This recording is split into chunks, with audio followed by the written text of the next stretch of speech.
Have you ever felt disengaged at work? You're getting paid, maybe even well, but you just can't find the drive to do your best work or feel truly passionate about what you do. For decades, the business world has operated on a simple assumption about human behavior. If you want people to perform better, you reward them. Better grades, bigger commissions, fatter bonuses. It's the classic carrots and sticks approach.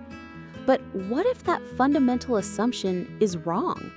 What if the way we've been trying to motivate people is actually making things worse, especially in the creative, complex world we live in today? Today, we're diving into a book that turns our understanding of motivation on its head.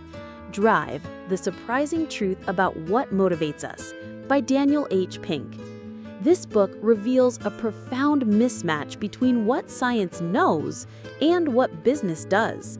It offers a new, more powerful, and more human way to think about what truly drives us. Part 1. The Outdated Operating Systems. Pink describes motivation like a computer's operating system. For centuries, we've been running on old software. Motivation 1.0 was our basic survival drive: food, water, safety.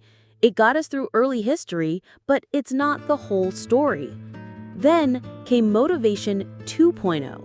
This is the system we all know. It's built on external rewards and punishments, what Pink calls if-then rewards. If you do this, then you'll get that. This system works, but only for a very specific type of work: simple, routine, algorithmic tasks. If you're stuffing envelopes or working on an assembly line, a bonus for doing more can be effective. But here's the bombshell. For any task that requires creativity, problem solving, or complex thought, Motivation 2.0 doesn't just fail, it can actually be counterproductive. The evidence is overwhelming. Consider the famous candle problem. Participants are given a candle, a box of thumbtacks, and matches, and told to attach the candle to the wall so wax doesn't drip on the table. The solution requires thinking outside the box, literally, by using the box itself as a shelf. When one group was offered a cash reward for solving it faster, they took, on average, 3.5 minutes longer than the group offered no reward. The reward narrowed their focus and killed their creativity. Economists from MIT and the University of Chicago ran studies where they offered small, medium, and large rewards for a series of tasks. For mechanical tasks, the rewards worked as expected, but the moment the tasks required even rudimentary cognitive skill, the larger the reward, the poorer the performance. In an Israeli daycare center, a fine was introduced for parents who were late picking up their kids. What happened? The number of late pickups doubled. The fine turned a moral obligation, not inconveniencing the teachers, into a simple economic transaction. I can pay for more time. And a Stanford study found that children who were promised a reward for drawing were less likely to draw for fun later on. The if-then reward had extinguished their natural intrinsic love for the activity. The takeaway? The carrot and stick approach is broken for 21st century work. Pink clarifies that money is still important, but it's a threshold motivator. You have to pay people enough to take the issue of money off the table. Once you do that, more money has diminishing returns. True motivation comes from something else entirely. Part 2. The Upgrade. Motivation 3.0. If Motivation 2.0 is obsolete, what's the upgrade? Pink introduces Motivation 3.0, which runs on our innate human need to direct our own lives, to learn and create new things, and to do better by ourselves and our world. It's built on 3 essential pillars. 1. Autonomy, the desire to direct our own lives. This is our deep-seated need to be in control of what we do, when we do it, how we do it, and who we do it with. This isn't about avoiding accountability, For high performers, autonomy is the pathway to accountability. The software company Atlassian holds FedEx Days, where for 24 hours, developers can work on anything they want with anyone they want. These chaotic bursts of freedom have produced more software fixes and new product ideas than were ever generated under normal management.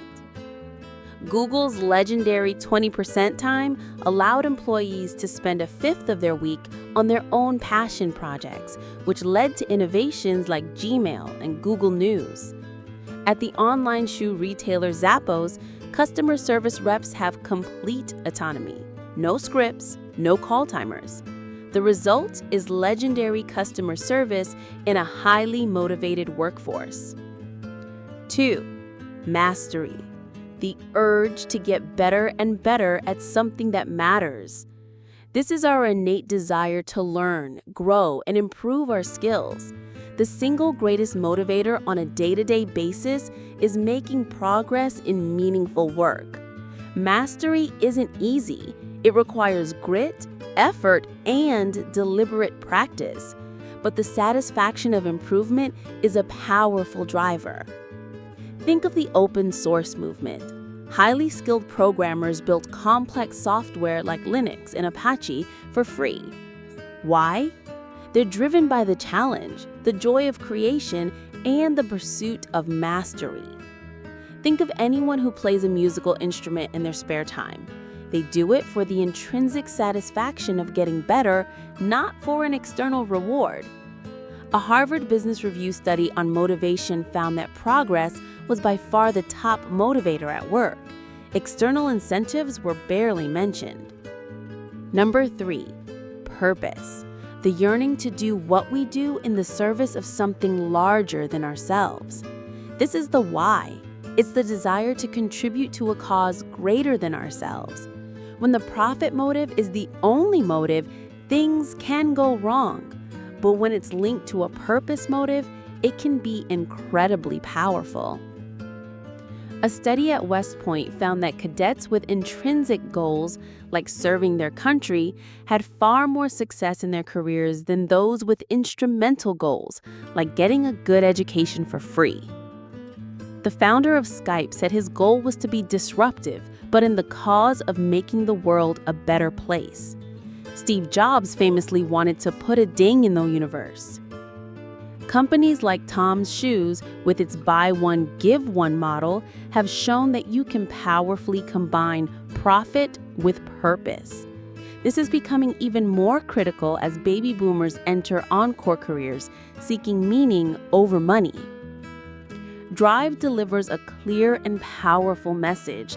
The old carrot and stick model of motivation is fundamentally broken for the challenges of the modern world.